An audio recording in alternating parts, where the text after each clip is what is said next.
अनन्या को इस फटीचर में ऐसा क्या दिखा? सिर्फ लुक्स? उफ, ये आजकल की लड़कियां ना। दूसरी महिला ने कहा। उसकी बात सुनकर सनी ने अपने कंधे उचकाए और मन ही मन हंसने लगा।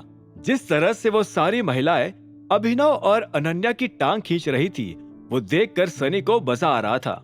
धीरे धीरे सब लोगों ने सेटल होना शुरू कर दिया।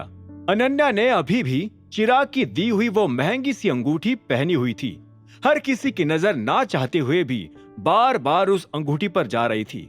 सनी ने बिना अनन्या की परमिशन के ही सब लोगों को अभिनव के बारे में भला बुरा बताना शुरू कर दिया था। अब इस वजह से सभी का अनन्या को देखने का नजरिया बदल गया था। सभी के मन में यही सवाल था कि आखिर अनन्या ने इस गरीब आदमी से शादी क्यों की थी। लेकिन जैसे ही उनकी नजर अंगूठी पर पड़ी, उनका कंफ्यूजन और ज्यादा बढ़ गया। उन्हें ये तो समझ आ गया था कि अंगूठी महंगी है, लेकिन उनमें से कोई भी ये अंदाजा नहीं लगा पा रहा था कि आखिर ये अंगूठी थी कितने की। दीवा, जो कि अनन्या की कजिन थी, वो अनन्या के पास आई। वो सुंदर तो थी, लेकिन सुंदर होने के साथ साथ दिखावा भी बहुत करती थी। उसने अनन्या से पूछा, मैंने सुना है कि तुम्हारा पति तो घर जमाई है, उसका घर में कोई कंट्रीब्यूशन नहीं है, यहाँ तक कि उसने तुम्हें अभी तक एक अंगूठी भी नहीं दिलाई। दीवा ये सब कहते हुए दूर खड़े अभिनव को देख रही थी। अनन्या ने एक गहरी सांस ली और बोली, तुम सीधा सीधा बोलो ना, क्या चाहती हो? यह सुनते ही दीवा को हंसी आ गई और उसने कहा, कुछ खास नहीं, मैं तो बस ये पूछना चाहती हूँ कि तुम्हारी इस गरीब के साथ पटरी कैसे बैठ रही है। अनन्या ने दीवा को देखा और बोली, मैं एलेक्स कॉर्पोरेशन की CEO हूँ, समझी?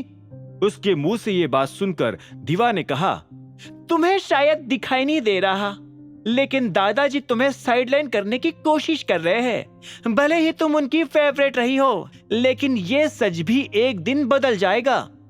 ये बात सुनते ही अनन्या ने हरदेव की तरफ देखा और एक गहरी सांस ली। उसे अभी से ये एहसास होना शुरू हो गया था कि हरदेव ने उसे साइडलाइन करना शुरू कर दिया है। इस बीच दीवा की नजर अनन्या की अंगूठी पर पड़ी और उसने पूछा, यह क्या है? प्योर रीनास डायमंड। तभी चित्रा ने बीच में आते हुए कहा। उसके मुंह से ये बात सुनते ही सभी की नजर चित्रा की तरफ घूम गई।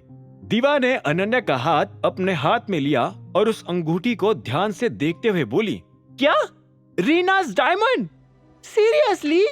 दूसरी महिला ने बीच में आते हुए कहा, कितने का है? कम से कम 40 करोड़ का तो होगा, दीवा ने कहा। वो हमेशा से महंगी चीजों की शौकीन रही थी और उसे हर महंगी चीज की कीमत पता होती थी। जब सारी महिलाओं को कीमत के बारे में पता चला तो सभी उसके बारे में बात करने लगी। वो कभी अनन्या को तो कभी अभिनव को देखती। इस बीच दीवा ने फिर से अभिनव से पूछा, मैं हमेशा से ये खरीदना चाहती थी, तुम्हें ये कैसे और कहां से मिली?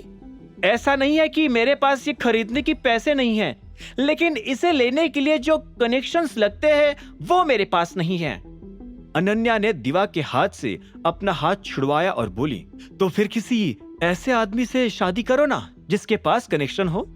यह सुनते ही दीवा अनन्या के सामने मुंह बनाकर वहां से निकल गई। चित्रा अनन्या के बगल में आकर बैठ गई थी। तभी हॉल में आवाज आई, once again happy birthday Hardev Singh ji, I think it's time for gifts. ये आवाज और किसी की नहीं बल्कि सनी की थी। उसके चेहरे पर एक बड़ी सी मुस्कान थी। उसके हाथ में एक बड़ा सा बॉक्स था जिसे बहुत सुंदर तरीके से कवर और डेकोरेट किया गया था। उसे देखकर ऐसा लग रहा था कि उसके डेकोरेशन पर ही 10,000 रुपये खर्च हो गए होंगे। सनी ने उस बड़े से बॉक्स को खोलते ही कहा, मैं भगवान से यही दुआ करूंगा कि आप हजारों साल जिए और हमें इसी तरह से सिखाते रहे कि जिंदगी का असली मतलब क्या होता है। इस दौरान सनी ने उस बड़े से बॉक्स को खोला और उसमें से हरदेव की एक बड़ी सी पेंटिंग बाहर निकाल ली। वो पेंटिंग देखने में काफी सुंदर लग रही थी। उसे दिल्ली के एक बहुत बड़े आर्टिस्ट ने बनाया था और इस वजह से उसकी कीमत काफी ऊंची नजर आ रही थी। सनी काफी वक्त से ये पेंटिंग बनवाना चाहता था और उसने अपना सारा पैसा इस काम में लगा दिया था। आगे की कहानी जानने के लिए देखें अगला एपिसोड सिर्फ पॉकेट FM के YouTube चैनल पर। और द रिटर्न ऑफ टाइगर के सारे एपिसोड्स को सुनने के लिए डिस्क्रिप्शन में दी लिंक से डाउनलोड करें पॉकेट FM ऐप।